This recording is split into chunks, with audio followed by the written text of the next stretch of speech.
За намайг одоо Жаргал сайхан гэдэг бид хов хүний хөгжлийн институтэд багшилдаг.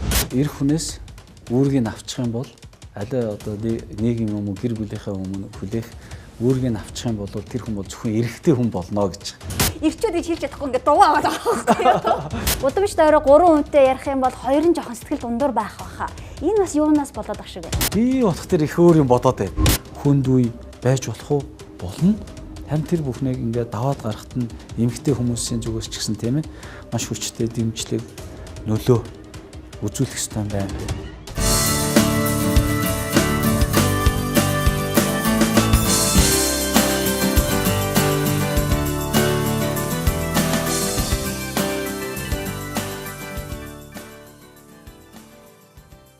За тэгээд Викторийн өмнөх ярилцлагаар хоёулаа ирчүүдийн оролцоо гэдэг талаас нь илүү ярьсан шүү дээ. Тэгээд оролцоо гэдэг маань яг эр хүнийг үргэж өгөх, яг тэр сэтгэлийн урмын үгнүүд бас дутагддаг учраас тэр оролцоон дээр бас асуудал бас гарч байна гэдэг талаар ярилцсан. Тэгвэл үргэлжлүүлээд ирчүүдийн харилцаа талаас нь хоёулаа бас ярих хэрэгтэй байгаа шүү дээ.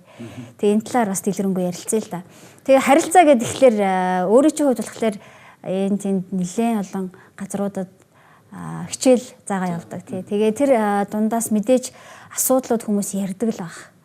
Ерөнхийдөө яг ирчүүд дээр аль төрлийн харилцаа хамгийн их ийм асуудалтай юм шиг ерөн орж ирдэг бай.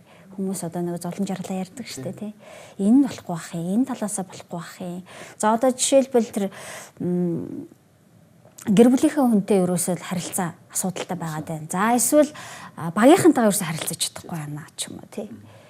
Яг энэ дундаас аль нь эсвэл өөр яг ямар талаас нь ер нь би ингээ хүмүүстэй ярилцж байгаа хүмүүс ингээ би одоо ойр тоорныхоо гэр бүлийн хүмүүстэй эсвэл ах дүү нартай ингээ харилцаад нэг болохгүй байна гэсэн асуудлыг мэдээж их хүнддэг. Гэхдээ тэдний нөгөө нэг тийм байгаад байгаа гол шалтгаан нь хүн өөрийгөө үнэлэх хүнлэмжтэй шууд холбоотой. Энэ бусдад харилцаа бол хүн өөрийгөө яг хин гэж үнэлж байгаа, юу гэж харж байгаа гэдэг нь аягүй чухал юм байл. Би ч гэсэн өөрөө хичээл заагаад явж байхдаа би бас өөрийгөө тэгж харсан байхгүй юу. Би ингээд усын анхаарлын төвд байх гал хичээдэг тийм ээ. Хүмүүс намайг юу гэж бодож байгаа бол гээл тэрэн дээр их санаа тавьдаг тийм байсан. Тэгээд тэр байдлаасаа болоод ингээд одоо хүмүүс намайг үнэлэхгүй байвал би урам уурчдаг ч байд юм уу тийм. Эсвэл бол хүмүүс миний үгийг сонсохгүй юм уу? Эсвэл бол одоо яа би л нэг анхаарлын төв биш болчоод гончдаг, гутарчдаг. Эсвэл нөгөө нэг хүмүүс энэ намайг тоохгүй болчлоо гэдэг мэдрэмж их төрөөд идэв гэсэн. Тэгээ тэр нь болоод миний бас нөгөө нэг өөрийгөө үнэлэх хүнлэмжтэй их шууд холбоотой байсан юм байна гэдэг тийм мэдрэмж бол одоо тийм юм байна гэдгийг олж харсан. Жишээлбэл би ягаад одоо өөрийгөө үнэлэх хүнлэмж их сул байсан юм байна гэдгийг олж хараад тэр хэмжээгээрээ би нөгөө бусдтай эргэн тойронд харилцаа маань их сул байдаг. Би хүнтэй цаашдын одоо урт удаан сайн харилцаа бий болгож чаддгүй. Эсвэл бол хүнтэй сэтгэлээсээ гүнзгий тийм ээ тийм нөхөрлийн харилцаа үүсгэж чаддгүй байдаг юм гэсэн харсан байхгүй. Тэгээ миний хувьд яг би бусдын хувьд бол яриад явах уу. Одоо өөрийнхөө тухай ярихад би бол өөрөө одоо 7 хүүхэдтэй айлын дунд хүүхэд байхгүй. Тэгээд ингээд багтаа ингээд мэдэрсэн мэдрэмжээ нь олох тэр би одоо энэ айлын ер нь хэрэгтэй хүн мөн үү биш үү гэдэг мэдрэмжийг л багасаа мэдэрсэн юм шиг байна. Яг тэгэхээр одоо айлын дунд хүүхэд чинь дандаа л хувц өмсөхтөрээ тийш ахчийнхаа ах нарынхаа багц хувцыг өмсдөг. Тэгээ тэрийгээ би өөрөө анзаарахгүй хахад манай ангийн хүүхдүүд яг тэрүүгээр минь доогддог тийм ээ. Одоо жишээлбэл намайг одоо 10 жилд те хууги гэж хочилдог байсан. Ямар сайн тийм би одоо яагаад хууги гэдэм болоо гэж бодсон чинь хуучин хувц өмсдөг байсныг мэ одоо манай ангийн хүүхдүүд юмас анзаараад тэгээд намайг одоо хуучинж байгаа гэдэг хууги болсон.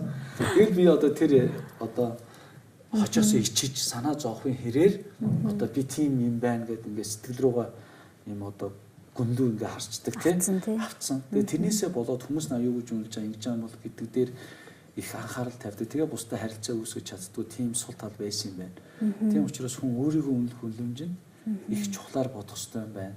Би бол их хүн цэнтэй чухал хүн гэдэг хүн өөрөө ухамсарлаж мэдрэх хэрэгтэй байт юм байна гэдгийг ойлгосон.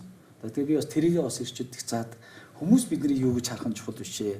Хүмүүс бидний гуйлах чинь гинөө одоо эсвэл бол одоо сайн чадвартай гинөө юу гэж хэлэх нь юу гэж үнэлэх нь чухал биш. Харин би өөрийгөө хин гэж харж байгаа юу гэж харж байгаа гэдэг нь хувь хүн маш их чухал юм байна.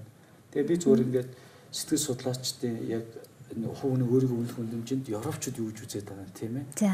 Энд ингээд харах дээр хамгийн нэгдүгürt хувийн өөрийгөө үнэлэх үнэлэмжинд нэгдүгürt итгэл үнэмшил гол нөлөө үзүүлдэг.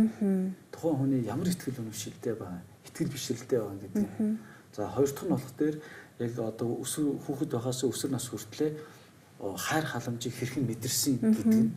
За гурав дахь нь болох дээр өөрөө би юу хийж чадах авьяастай гэдгээ мэдсэнтэй холбоотой. Тийм учраас ерөнхий болон сургуулиудад одоо хүүхдийг авьяасын нэг тодруулах нь хүний өөртөө итгэл ийм гэдэг тэр бол ёстой зөв байсан юм, зөв байт юм байна. Тэгээ энэ гурван зүйл их чухал байт юм байна гэдгийг одоо олж харсан. Одоо сурсан. Тэгээ тэрийг бас би одоо ирчүүдтэй бас хүмүүстэй уулзахад их ярьдیں۔ Тэгээ өөрийнхөө хувьд бол бас яг тийм мэдрэмж төрсөн. Мэдээж ээж аав намайг бол хангалттай хэмжээгээр хайрлсан. Гэхдээ би одоо орчноос болоо ингээд би хоёр ах нарын дандаа доор бас л дуртагдaltaй л байсан юм шүү дээ. Би нэг сандаг байхгүй юу. Бидний ч үед одоо талах зүрэг 40 мөнгө байсан. Тэгэл одоо өглөө эрт тосноо талханд явдаг. Тэгээд 3 төгрөг өгөөд явуулдаг. Тэгээд 2 төгрөг 80 мөнгөөр талах аваад тэгээд үлдсэн 20 мөнгө нь одоо талхын явсан хүнд үлддэг жишээ. Тэгээд би өглөө эрт тосноо талханд явах гэхдээ чи мөнгө хайчихна гээд хаас унтж байгаа ахыг дуудаад өгөөд явуулах дээр надад итгэдэггүй юм байна гэж тийм ээ. Би болоогүй юм байна, би чадваргүй юм байна. Надад хийж итгэдэггүй юм байна ч гэдэг юм уу. Тиймэрхүү мэдрэмж нь ингээ яваад байсан байна. Намайг өөрийнхөө үнэлэмжид их том нөлөө үзүүлсэн юм байна. Тэгээ би яг сүүлд нь яг энийг ойлгож мэдэж яг сурсны дараа итгэл үнэмшил бол маш чухал юм байна гэдэг. Итгэл үнэмшлийн тал дээр би хөөшлөгсөн. Намайг одоо хайрладаг тийм ээ, инэрдэг одоо намайг ядарсан, зовсон тэр үед одоо итгэж найдах, түшиг тулах тийм зүйлүүд хүн бод зайлшгүй байх хэрэгтэй юм байна. Амьдрал чинь өөрөө зөвхөн хувь хүнээс өөрөөс нь одоо хамаардгүй юм байна, тийм ээ. Бас одоо ийм одоо итгэл бишрэлийн гэх юм уу ийм сүнслэг оролцоо нөлөө тийм ээ. Итгэл бишрэл бол зайлшгүй байд юм байна. Тэгээ тэрүүгээрээ дамжиж хүн одоо өөртөө итгэл хэмшил байд юм байна гэж олж харсан. Тэгээ би мэдээж бид нар монголчууд нэг уламжлалт буддийн шашинтай бол байсан.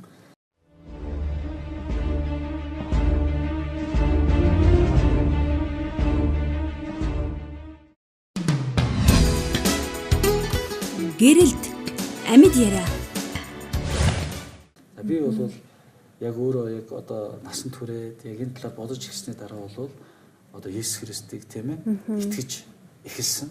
За Есүс Христийг илүү их хүн төвтэй илүү их одоо гэдэг талаас нь анх одоо харж оюутан байсан тухай үед илүү тийм одоо шинжлэх ухааны талаас санацг гэсэн үг шүү дээ. Оюутан байсан учраас энэ яг үнэн юм уу худлаа юм уу яагаад ингээд тэгээ тэр утгаараа яг одоо тэр итгэл бишрэл суусан. Тэгээ тэр итгэл бишрэл дотор маань одоо бусдыг үнэлэх, бусад хүмүүсийн үн цэрийн тухай их бичижсэн нь миний харилцаанд их том нөлөө үзүүлсэн.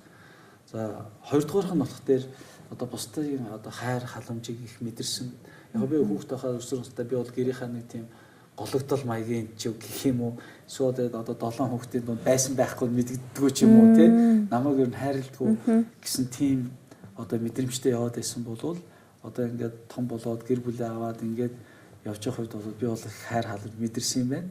Тэгвэл тэрийг бол олж хараагүй юм байна гэдгийг мэдэрхийн хэрээр би чи ээжтэй аавда эргэн тойрныхоо хүмүүст үнэхээр хэрэгтэй хүн байна гэдгийг ухамсарласан. За тэгээ мэдээж 3 дугаарх нь одоо өөрийнхөө авьяас чадварыг олж харсан баг тийм ээ. За жишээлбэл би одоо 2 мэрэгжил эзэмшсэн. Нэгдүгээрх миний мэрэгжил бол одоо төмөр замын ашиглалтын мэрэгжилтэй. Одоо ашиглалтын ажил мэрэгжил хийдэг. За хийдэг байсан мэрэгжилтэй. Хоёр дахь нь бол одоо нэгтлэн би бол одоо санхүүгийн хүн. Ямар сайн юм бэ? Гурав дахь нь бол одоо ингээд би багшигээд ингээд явж байхдаа би бас өөрийгөө юу хийж чадах юм. Би одоо гэдэг авьяас чадвараа таньж мэдхээр их өөртөө итгэх юм байна. Өндөр болсон баг. За тэгээд тэрний хайраар хүн намайг чи сайн зааж чадахгүй байх гэсэн би урам хугархаа болсон тийм ээ. Надад ийм 3 давуу тал байхад би бол одоо өөртөө итгэлтэй урам зоригтой байх хэрэгтэй гэдгийг ямар ч нөхцөл байдлаар сүүл шалтгаалan одоо мэдэрч бахархах тэр бахархал маань одоо өөрийгөө одоо үнэлэх үнэлэмжид том нөлөө үзүүлсэн. Тэгээ хүмүүс намайг үнэхгүй байхад би өөрийгөө үнэлж байгаа тэр үнэлэмж маань намайг өргөлж одоо тийм ээ урагшаа алхуулах тэр одоо мотивац явуулж болсон. Тэгээ тэрийг би бас одоо хүмүүст хэлдэг. Та нэгдүгээр итгэл үнэмшил бол таныг одоо ийм өөрчлөнө. Гэтэ ямар итгэл үнэмшилтэй байхыг бид нар хэлэхгүй. Би танд бол өөрөө сонголттой юм. Би бол одоо миний итгэл үнэмшилд Есүс Христ итгээд тэгээ би яг тэр итгэл үнэмшлээс ийм зүйлүүдийг олж харсан мэдэрсэн гэдгээ бол заримдаа хэлдэг тий. Дараа нь бол би мэдээж эргэн тойронд бусдаар бид нар хайрлагч хүн гэдэг олж харах хэрэгтэй. Бид нар үргэлж хин намайг тоодгүй, хинч намайг оошоодгүй гэсэн хандлага мэдрэх гэдэг тэр шалтгааныхаа улмаас би одоо чухал биш болчлаа юм хэвчээгээ яриа явдаг шүү. Тэгэхээр бид нар ингээ хүүхэд нас руугаа очие тий. Ингээд ингэжсэн гэдэг рүүгээ очие гэдэг ингээд ярьдаг. Дараах нь бол мэдээж бид нар бол өлгшөө олон юм хийх чадвартай. Бид нар нэгтлэн гэдэг зөвхөн санхүүгийн асуудлаас гадна бид нар өөр юм хийж чадна гэл тий.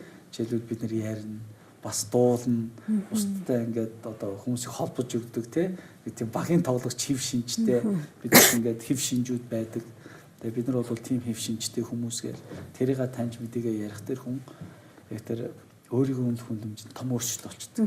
Тэгээ тэр өөрийгөө үнэлэх хүндэмжид өндөрсөд ирсэн хүмүүсийн гадагшаа чиглэсэн харилцаа гоё болчихдог байхгүй. Одоо эрүүл болж ихэд. Тэгэхгүй нэг дотгошоо чиглэсэн харилцаа сөрөг байгаад тах тэр яг тэрүүгээрээ гадагшаа чиглэсэн харилцаа тийм болдог. Тэгж гардаг тийм сөргөөр гардаг тийм. Тэгэхээр бидний хамгийн түрүүнд харилцааны хамгийн чухал зүйл бол өөрийгөө үнэлэх хүндэмж. Гэтэл үргэлж одоо бусдын урмаар хүн өөрийгөө үнэлээ яваад иж болохгүй шүү дээ. Тийм ээ. Жишээд хүн гоё гэж хэлэнгүүт би гоё юм байна гэж бодоод хүн намайг чи өнөөдөр онцгой муу байна гэдэг би муу тийм юм. Чигээрээ муу юм шиг гэж болохгүй. Ягаад гэвэл бид нар чи өөрөө дахин давтагдчихгүй. Одоо онцгой واخгүй. За тэрийг мэн одоо ингээд хурууныхээ батлаад байна шүү дээ. Тийм ээ. Одоо дахин таавал дахин давтагдчихгүй цорын онцгой байна. Тэрийг зөвхөн Монгол тэгээд байгаа юм биш. Бид нар одоо ингээд гадаад дотоод руу явах дээр тийм одоо бидний паспортон дээр виз байгаа ч гэсэн биднийг яаж ийн одоо хурууныхээ авч одоо энэ хүмүүс байна гэдгийг мэдчихээн тийм ээ. Европт ч тэр хүн бол дахин давтагч шүү гэдгээрээ дахин давтагч үнцэнтэй байхгүй.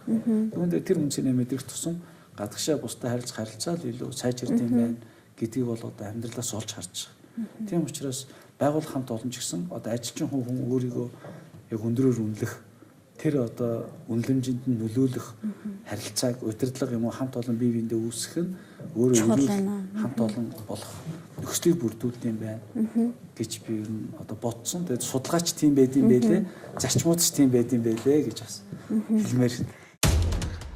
За намайг одоо Жаргал сайхан гэдэг бид Хов хүний хөгжлийн институтэд багшилдаг. Эр хүнээс үүргийг авчих юм бол алей одоо нийгэм юм уу гэр бүлийнхээ өмнө хүлээх үүргийг авчих юм бол тэр хүн бол зөвхөн эрэгтэй хүн болно гэж.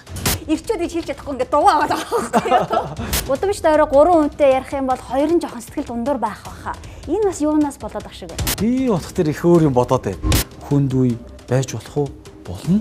Харин тэр бүхнийг ингээд даваад гарахт нь эмэгтэй хүмүүсийн зүгээс ч гэсэн тийм ээ маш хүчтэй дэмжлэг нөлөө үзүүлэх ёстой юм байна.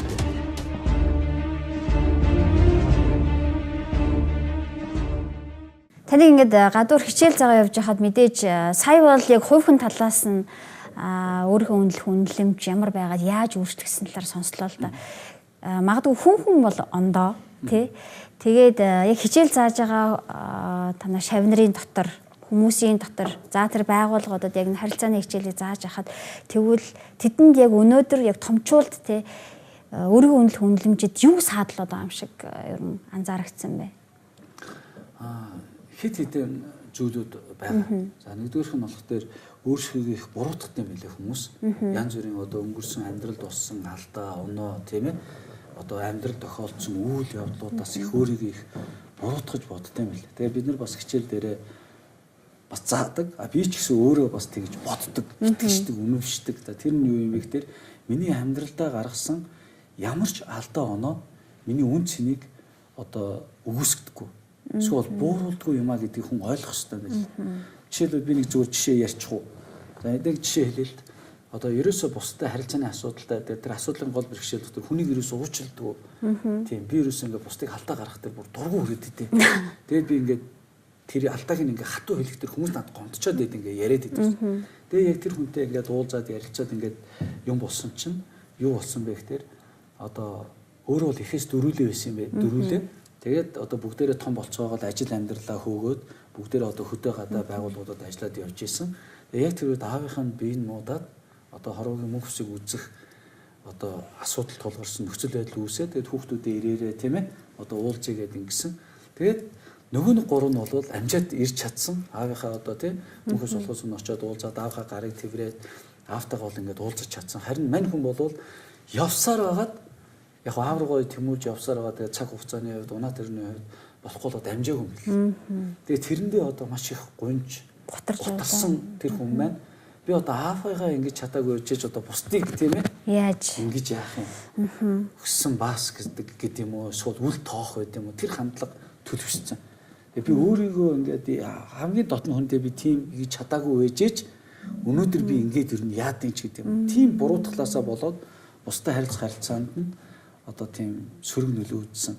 Тэгээ би тэрэнд юу гэж хэлсэн бэ гэхээр та одоо тэр үйл явдалд бол өөрийгөө буруутгах хэрэггүй тийм. Тэгээд би ингэсэн юм чинь би өнөөдөр энэ хүмүүст ингэсэн чинь яад юм. Би хамгийн дотны хүнтэйгээ ингэж чадаагүй байжээж өнөөдөр эднэртээ өгсөн яасан ч яад юм гэдэг ийм хандлага төлөвшөж байгаа байхгүй. Тэр өөрийгөө буруутгасан тэр хандлагаасаа болоод тийм. Тэгэхээр би юу гэж хэлдэг. Тэр хүний өөрийгөө үнэлэх хүлэмжид маш том нөлөө үзүүлдэг зүйл бол өнгөрсөн амьдрал тохиолдсон алдаа оноогоор хүн өөрийгөө дүгнэдэг. Бид нар юу гэж хэлдэг. Тэгэхээр өнгөрсөн амьдралд юу ч тохиолдож юу ч болсон байж болно. Тэр бүхэн чинь таны амьдралын одоо үн цэнийг, хувь хүний чинь үн цэнийг үүсгэсэн үйл явдал бол биш шүү. Хүндэх ёсгүй маа тийм. Хүндэх ёсгүй маа. Таны үн цэнд ерөөсөө нөлөөлөөгүй. Тийм учраас одоо энэ талаар их өөрийгөө үнэлж зүгэнж бодоорой. Энэ бол нөхцөл байдал тийм байсан тийм ээ. Тэгэхээр бид нар тухайн нөхцөл байдал болсон үйл явдал болохоос энэ миний арчаагүйгээс юм уу, муугаас юм уу те ингэж болоогүй юм аа гэдгийг одоо ойлгож, ухамсарлаж өөрийнхөө үн цэнийг бол өндөрт байлгаарай гэдгийг нь бол их заадаг. За би ч гэсэн өөрөө бас тэр зүйлээр их ботдог. Өнгөрсөн хугацаанд би эр хүнийхээ хувьд, хувь хүнийхээ хувьд зөндөл алдаа гаргасан. Тэгээ тэр бүхэн маань миний одоо үн цэнийг бол бууруулах ёсгүй маа. Би үүрэх ёстой хариуцлага үүрэх ёстой маа гэдгийг бол ойлгодог. Тэгээ жишээлбэл би их нартайгаа одоо янз бүрийн байдлаар одоо маргалдаж мууталсан нь би одоо дахиж энэ хүнтэй харилцаатай байхгүй гэсэн биш шүү дээ тийм үү. Тийм учраас одоо энийг бол ойлгож явах ёстой маа гэдэг талаас нь заадаг. Тэгээ би өөрөө ч амьдралдаа яг энэ зарчмыг одоо баримталж явахыг одоо боддог. Ер нь баримталж яваа гэж хэлмээр. Үнэхээр чухал ойлголт байна. Хүмүүс янз бүрийн газар, янз бүрийн цаг хугацаанд, янз бүрийн сэтгэл хөдлөлөөр юу ч тохиолдож болно шүү дээ. Нэрэл би эндээс бас өнөөдөр бас өөрөө сураал сууж байгаа байхгүй. Нэрэл миний тэр хэн байх тэр үн цэнд юу ч халтаж чадхааргүйгээр би тэгвэл тэр үн цэнэ хадгалж авч явж явах хэрэгтэй маа гэд. Тэгвэл мэдээж одоо хүн болгон сая сонсоод за би үн цэнэ өөрөө хадгалж явах хэрэгтэй маа. Гэтэл ингээд шүргээд идэг штэ. Тэгвэл яг ингээд цэврээр гэсэн үг штэ. Үн цэнэ юу ч халдашгүй дархан байлгахын тулд бас хувь хүнээс юу шалтгаалах вэ? Одоо хэрвээ одоо бид жин нэмэх гэдэг бол би фитнес явах хэрэгтэй ч юм уу одоо би ханиа төрөх гэдэг бол би ямар нэг арга хэмжээ авдаг штэ. Үүнтэй адилхан ерөө арга хэмжээ авах юм боломж байна уу үнцэнд? Бага. За нэгдүгээрх нь бол хүн яг ихтгэл үнэмшил руугаа очих хэрэгтэй юм байлээ.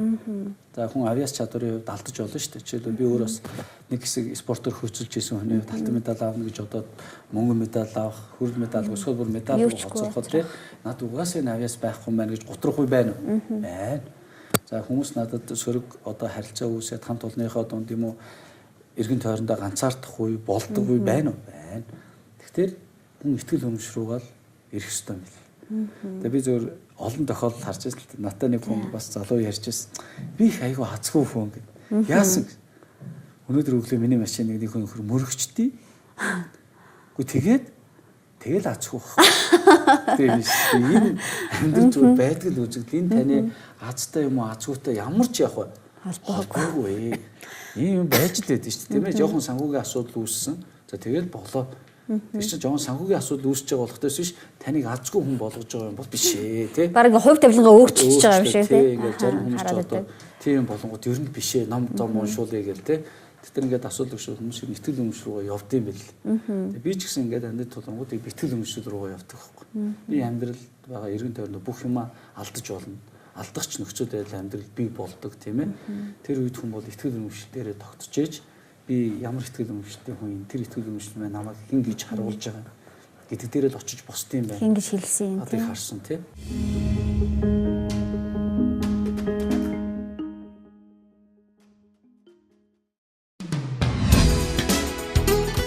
Гэрэлт амьд яриа.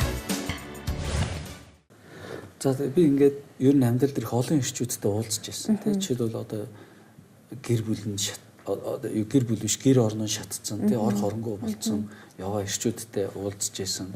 бас амьдралын золгүй байдлаар аваар ослоор тийм ээ хайны жилүүр хүүхдүүдэд алдчихад хороод ганцаархнаа үлдсэн. Одоо надад амьдрах өсөл тэмүүлэл алга гэд явж исэн тийм ирчүүдтэй нэг биш удаач бас уулзж исэн.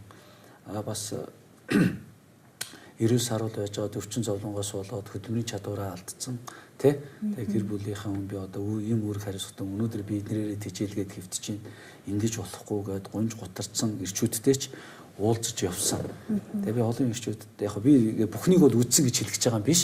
Гэхдээ тодорхой төвшөнд энэ ирчүүдийн янз бүрийн нийгмийн одоо амьдралын нөхцөл хүнд хэцүү зүйл тулж байгаа ирчүүдтэй уулзж явсан хүмүүсийн хувьд бол нэг зүйлийг бол тэднэрт өргөж хэлдэг. Бидний амьдрал тохиолдсон зовлон бэрхшээл хүнд хэцүү байдал нь бол бидний үн цэнийг бол үүсгээгүй.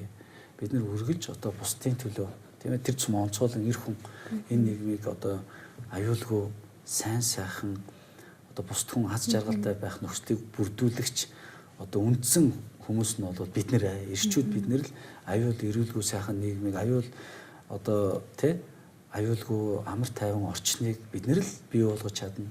Тийм учраас бид нэр хин нэгэнд хэрэггүй болсон ч гэсэн хин нэгэнд хэрэгтэй байгаа хүмүүс шүү гэдгээ одоо өргөж ухамсарлаж явах ёстой гэдэг талаасаа ярилцаж хэлж ярьж зарим үед хамтдаа одоо уйлах үед нь уйлж инех үед нь инээж тийм ээ хичээл заагаад ингээд явна гэдэг чинь бас нэг талаар их тийм штэ.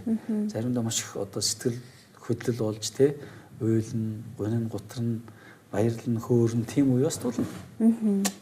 Тэгэхээр л нөгөө харилцааны тэгвэл үндэс суурь гэдэг бол ямар чухал юм бэ гэдэг нас харагдаж байна те. Нөгөө за хүмүүс болохоор яг нүдэн дээр харагдаж байгаа тэр харилцаа энэ хүн яаж хандж байна? Энэ ийм л юм биш би шууд дүгнэх гээд идэг. Тэгээ эсвэл өөрөө өөрийгөө бас дүгнэх гээд идэг. Гэтэл яг нөгөө үндэс суурьнд нь уг хүнийх нь яг сэтгэлд нь юу байгаа юм бэ? Тэр дундаа өнөөдөр нөгөө ярьсан ямар үнцэнтэй хүн бэ те. Энийг ойлгох нь ямар чухал юм бэ гэдгийг л хэлэх гээд байна тий. Хүмүүс ингээд ажиллаж байхдаа хүмүүс хүмүүсийг өөрчлөгдөхгүй гэж их ярьдаг байхгүй. Энэ бол одоо өөрчлөгдөхгүй хүн. Одоо бүр баг онлоор батлах гээд байгаа юм шүү. Би бол тэрэнд итгэдэг. Хүн бол өөрчлөгддөг. Хүн бол үнэхээр өөрчлөгддөг. Олон эмэгтэйчүүд заримдаа одоо нөхрийнхаа талаар ч юм уу тий эсвэл өөрийнхөө дүү юм уу ер нь ирчүүдийн талаар энэ бол одоо өнгөрсөн одоо дүүрсэн хүн. Тэгээ одоо ингэж яваал дуусна. Үгүй хүн өөрчлөгддөг. Тэрнтэй адилхан хүний харилцаа ч гэсэн бас өөрчлөгддөг байхгүй. Нэг үед одоо эвдэрэх одоо таарахгүй те хэрлэг тохиолдохгүй байж болно. Тэр бол одоо амьдрал юм уу амьдрал үжид туусан нас одоо те тохиолдгүй. Харин эргээд одоо хүн харилцааны хувьд засаж сайжрах өөртөө тийм үе бол одоо байдаг шүү гэдгийг бид нар бүгдээрээ л ойлгож хүлээн зөвшөөрч явах хэрэгтэй. Библиэр ч гэсэн тийм үг байдаг шүү дээ тийм ээ. Одоо тарж утрах үе байхад эвлэлтэн цуглах үе байна тийм ээ. Эвдэд нураах үе байж одоо барьж босгох тийм үе байна гэх.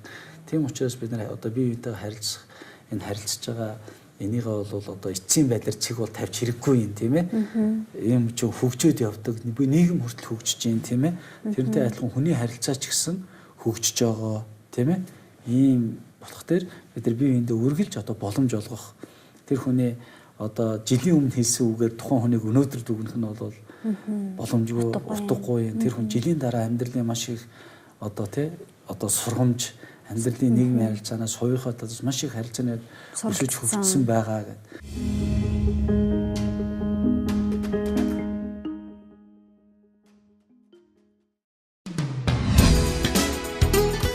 Гэрэлт амьд яриа. Жишээлбэл би уучлалгүй чаддгүй л байсан байхгүй хүнээс хэдийгээр миний буруу байжтэй гэдэг би мэддэг байсан мөртлөө уучлал гуйдгүй тийм л хүүхд залуу бас байсан. Тэгэд одоо сүүлийн үед одоо өсөж хөгжөөд ер нь их буруу болчингууд ер нь буруугаа бусдаас одоо уучлал гуйж сурах хэрэгтэй байна гэдгээ ойлгодог, мэдэрдэг болж байгаа. Энэ бол миний амьдрал бас хувийн хөгжлийн асуудал байхгүй. Тэгэхээр хүмүүс ч гэсэн одоо хөгждөг шүү. Хөгжих бололцоо байгаа, өөрчлөгдөх тийм бололцоо байгаа гэдгийг бид нар бол үргэлж бодож явах хэрэгтэй гэж хэлмээр. Тэгээд бид хоёрын бас ярилцах хугацаа ч гэсэн өндөрлөх төгссөн байна. Тэгээд хамгийн сүүлийн хормыг бас өөртч өгөлдөө тэр дундаа телевиз үзэж байгаа эрчүүдэд сандаад бас өөрийнхөө үзэл бодол үгийг бас хуваалцахгүй юм. За тэгээд маш их баярлалаа. Энэ нэвтрүүлэгт ороод бас эрчүүдийн тухай. Гэхдээ би бол одоо бүх эрчүүдийн бол төлөөлөл бол биш. Нэгээ хэлсэн юм уу? Одоо боломжгүйч бас байх. Гэхдээ би бол бодож байгаа эрчүүд бол маш чухал. Хүмүүс тэр тусмаа Монголын ирчүүд бол одоо маш чухал хүмүүс шүү. Энэ хоёр том гүрний дунд, энэ их том газар нутгийн дунд дотор дээрээс нь энэ хэд баялагын дээр амьдарч байгаа хүмүүсийн хувьд ирчүүд бид нар бол их одоо тэр тусмаа Монгол ирчүүд бид нар бол их үүрэг хариуцлагатай байх ёстой. Энэ бол одоо Бурханаас бидэнд өгөгдсөн маш том үүрэг хариуцлага бас ад завшаан юм. Боломж юм. Тэгэхээр энэ дээрээ ирчүүд бид нар бол үүрэг хариуцлагатай байх ёстой. А дээрээс нь бидний амьдралд алдсан, онсон, өнгөрсөнд хүнд хэцүү зүйл тохиолдсон тэр бүхэн маань бидний гэр хүний минь хувьд үн цэний минь үгээсгээгүй шүү гэдгийг одоо ойлгож, ухамсарлаж, одоо итгэл ба ирээдүй тэ тал дээр их найдвартай байя. Одоо биднэрт бол сайхан үе байгаа. Зовх хүнд хэцүү үе байгаа ч одоо илүү жаргалтай сайн сайхан үе бол байна. Ер нь үүрэг хариуцлага үүрээгүй чадаагүй үе байгаа ч гэсэн илүү үүрэг хариуцлага үүрэх ухамсарлах, эрэг сайн нөлөөг бий болгох, сайн сайхан нийгмийг, сайн сайхан гэр бүлийг, эсвэл сайн сайхан аав, сайн сайхан ирчүүд болох байх тийм бүх болцоо байгаа шүү гэдгийг хэлмээр. Танд маш их баярлалаа. Тэгээд өнөөдрийн ярилцлагаар ирчүүдийн тэр оролцоо болон харилцаа гэдэг бол яг эр хүний өөрийнх нь доторх тэр өөрийгөө үнэлэх үнэлэмж ямар чухал юм бэ? Тэр үн цэнээ алдахгүйгээр үн цэнээ ямар нэгэн өнөөдрийн нэг алдаагаар тийм маргаашийн эсвэл өчигдрийн тэр нэг болсон явдлаас болж таны үн цэн тодорхойлогддгүй маа гэдгийг маш гайхалтайгаар бас бид нарт өнөөдөр үзэл бодлоо илэрхийлж гаргаж хэлсэн танд маш их баярлалаа. Тэгээд ажилтны өндөр амжилт хүсье. За маш их баярлалаа. Тэгээд дээрэс нь нэмж одоо хэлэхэд эмэгтэйчүүдэд хандаж хэлмээр. За бодож та нар л одоо бид нарыг эр хүн болгодог шүү. Тийм учраас бас одоо эр хүн жинхэнэ одоо эр хүн болоход эмэгтэйчүүдийн оролцоо бас их өндөр байдаг шүү. Тэгээд би ч гэсэн одоо бас эхнэрийнхаа тийм надад бас их тэр нөлөөлсөн нөлөөллийг их бодож явдаг. Тийм учраас бас эмэгтэйчүүдээ та нар маань бас ирчүүдийг эр хүн болж өөр хариуцтай амьдрахад том нөлөө үзүүлдэг хүмүүс шүү гэж хэлмээр байна. За маш их баярлалаа. За баярлалаа. Үзэгчдээ гэрэл нэвтрүүлэг маань энэ хүрээд өндөрлөж байна. Бид нар өнөөдөр ирчүүдийн оролцоо ба харилцаа гэсэн сэдвээр ярилцлаа. Та үзэл бодлоо бидний чөлөөтэй эргээд илэрхийлэх боломжтой шүү. Энэ бол та интернет, Facebook хуудасаар тэр дундаа гэрэлт гэсэн пэйж байгаа. Энэ хуудас руу та санал бодлоо илэрхийлээрэй мөн. Имонг цэгээмэн гэсэн сайт байгаа шүү. За баяртай.